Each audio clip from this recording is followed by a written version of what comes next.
Hey, what's going on, guys? Rich doing a video here for you. Got a old school Craftsman 6.5 horsepower Tecumseh powered lawnmower, which is self-propelled, and got this thing at a garage sale used, and the problem is can't get it running.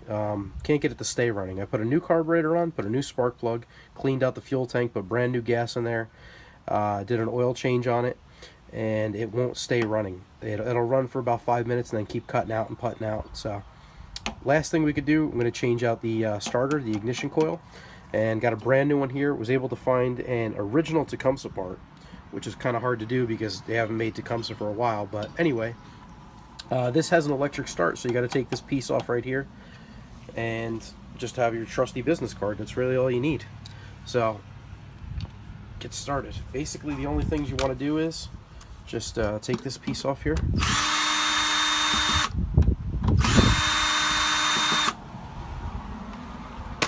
And I'm not a pro, guys, so I believe this is the starter for the electric start. Put that to the side for a second. The only other thing is you got two screws right here, which are Torx. They are a T15. Yeah, T15.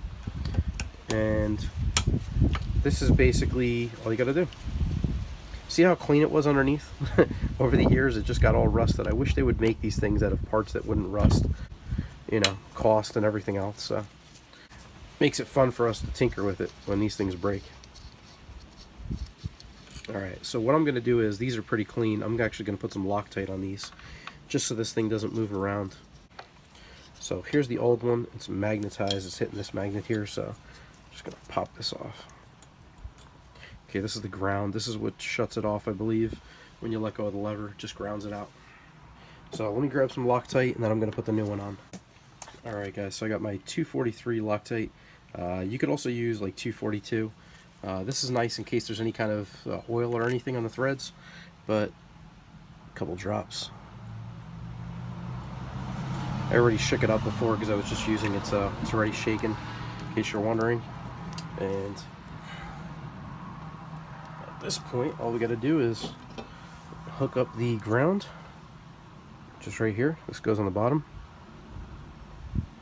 Slide that on. I pinched that too, just so you know. I took a pair of needle nose pliers and I just pinched these guys the other day just to tighten them, so it makes a better connection. I'm gonna slide that baby on there, and there we go. Now this is gonna grab because it's magnetized, obviously. So just take your two bolts, pop those in. I could turn this just to get it out of the way. It's okay. Okay, so I'm tightening that down almost all the way. It's just a little bit loose. There we go. A little bit of play. Get this one down. A little bit of play. Alright, I put the handle down so that the brake is loose. Basically what you want to do is, once you get that almost hand tightened, you want to take a business card and just slip that in between these two pieces right here. Okay.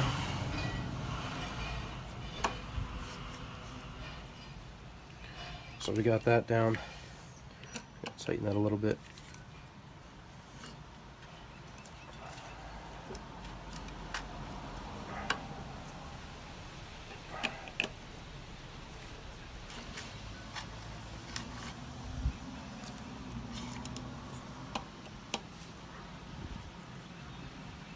Okay, now don't go crazy with this, guys. Tighten it, but don't strip it. Don't over tighten it. Again, I put Loctite in there. Again, get this one down a little bit more. That's it. Okay. So as long as it spins freely with the business card in there, that's it. That's set. So now we're good.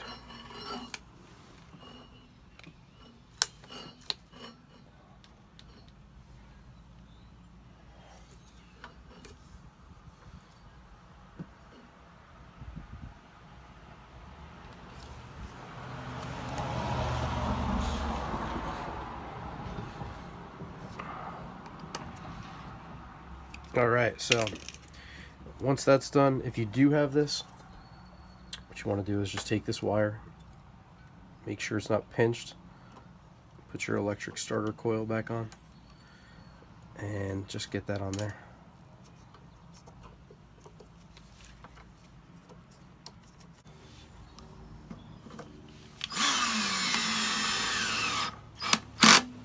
Okay. Alright guys, so we're good to go. This is all put back together. At this point, all you got to do is just pop your spark plug back on your boot.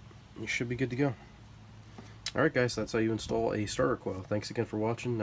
Like, subscribe, comment, do all that good stuff, and I'll see you in the next video. Take care.